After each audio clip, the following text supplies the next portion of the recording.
Olá, meus caros. Vamos falando nessa oportunidade de direto da Itália aqui, ó, de pais omissos. Eu estava pensando algo aqui, e como a falta de pai e mãe na mais tenra idade do filho, na infância, na adolescência, faz realmente a diferença. E lembrando, pode ser o pai que dá a mesada para o filho, para a filha, a mãe, que ajuda às vezes nas tarefas escolares, deveres de casa, mas não está presente, não digo que quase sempre, mas na medida do possível para ajudar o filho e a filha. Depois, se tem problemas com os filhos, ele não sabe. E temos os casos mais extremos, no qual o camarada abandona o filho de uma vez por todas, ou também a sujeita que se diz mãe abandona. Interessante que o discurso de amor pregado nas santas igrejas imaculadas, conceições da vida, seja católica, conceição evangélica, que deve-se amar o próximo, amar o filho. Como é que essa gente faz filho por aí, à torta e direito, e não é capaz de dar um beijo, um abraço, se preocupar, estar presente no aniversário do filho e da filha, desejar felicidades, desejar o bem do filho, ajudar, se não tem como monetariamente, mas sim com apoio emocional? É interessante essa sacrossanta hipocrisia. Eu estou me lembrando de um caso aqui. Certa feita eu ouvi de um camarada, de um sagrado pai de família, ele dizendo para uma outra pessoa assim: eu tenho pena da fulana, porque o marido largou ela e ela teve que cuidar dos filhos. Mas olha a hipocrisia desse sujeito.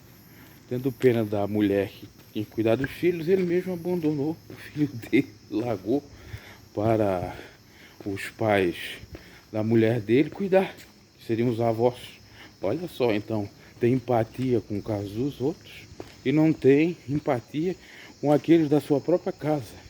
Complicado. E a Bíblia diz uma coisa bem interessante: aquele que nega os seus faz pior que um infiel, negou a fé. E é o camarada que anda com crucifixo no carro, que diz que é de Jesus, que casou na igreja católica. É os sacrossantos. E com relação a essa mulher, que esse santo pai de família teve piedade, ela soube muito bem virar a vida. Tanto é que ela arranjou um filho de homem casado para ter pensão, e se virou, e está viva até hoje, num bem bom. E ninguém fala dela. Eu já falo assim porque a minha tia Nazaré no passado fez algo parecido, todo mundo fala mal dela. Mas dessa de Itacuja ninguém fala. Digamos, essa pessoa que eu não tem nada a ver aqui com o contexto da minha tia, mas só para salientar, porque gosto muito de falar do pobre. Agora, das riconas, daquelas que são as messalinas, lembrando que a messalina é aquela que trai o marido. No caso dessa, eu não creio eu que não traiu o marido, mas foi a outra. Então você vê como é que esse mundo é cheio de hipocrisia. Eu jamais vou ter piedade de alguém, se eu não tenho piedade de mim mesmo ou dos meus. Na realidade, nós, de acordo com o Evangelho, temos que pensar assim: em primeiro lugar, Deus. É Deus em primeiro lugar. Segundo lugar, a família, que é amar o próximo como a nós mesmos. Quem está mais próximo de nós? A nossa família. Em terceiro lugar, conhecidos, amigos ou vizinhos. E assim vai. Mas tem gente que inverte tudo. Se preocupa mais com os de fora, ajuda mais os de fora, ama mais os de fora, e os que são dele ou que pertencem à sua família não dão a mínima. Estou falando com pais omissos. Vocês acreditam que tem pais por aí que não dão a mínima para os seus filhos e dão para os filhos dos outros? E ajudam os filhos dos outros?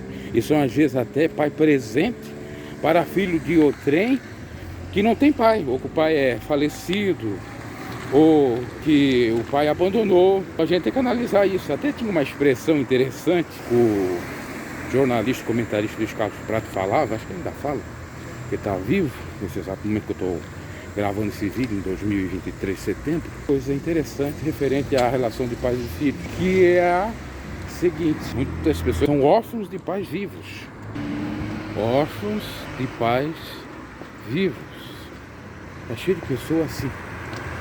O pai às vezes até mora na mesma casa, até pertence à mesma família, mas não dá a mínima pro filho. E nos casos mais extremistas, o pai abandona de vez, uma vez ou outra dá uma olhadinha, quando tá com vontade, quando não tá se esconde, outra vez dá um dinheirinho, quando tá com vontade também, quando tem condições não dá, e assim vai. É esse mundo mágico de Zeus, essa dura realidade que acontece por aí. E a gente tem que falar, para conscientizar as pessoas que sofrem dessa forma, a se apegar tão somente no pai verdadeiro, que ainda que a mãe abandone o filho, ele está lá contemplando para ajudá-lo, que é Deus, e prepara o caminho para a gente superar os traumas, para a gente viver uma vida equilibradamente sadia e para tocar o barco para frente, para fazer justamente o contrário do que os ancestrais acabam fazendo e deixando um péssimo exemplo, um péssimo legado, nada cristão.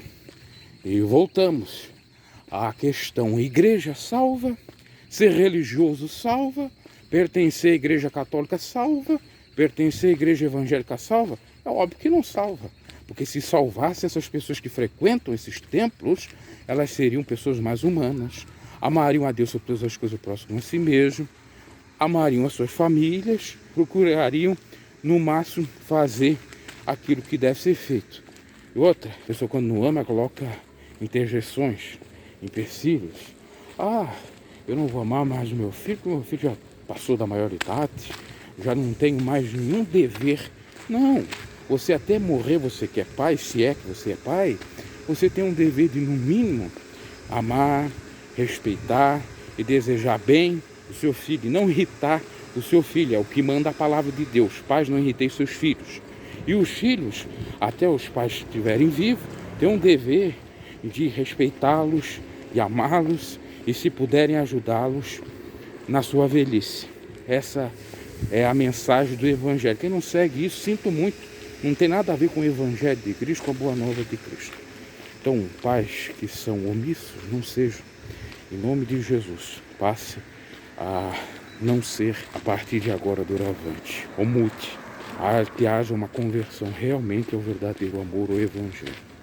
E se você ama sua família, seus filhos, continue dando exemplo, e mais tarde seus filhos vão lhe agradecer, ainda que muitos possam até virar a cara, ou até que muitos filhos possam estar chateados que o pai ou a mãe dão em cima, mas vai chegar um dado momento que eles mesmos vão dar valor a todo o ensinamento do pai e da mãe. Um abraço e até uma próxima.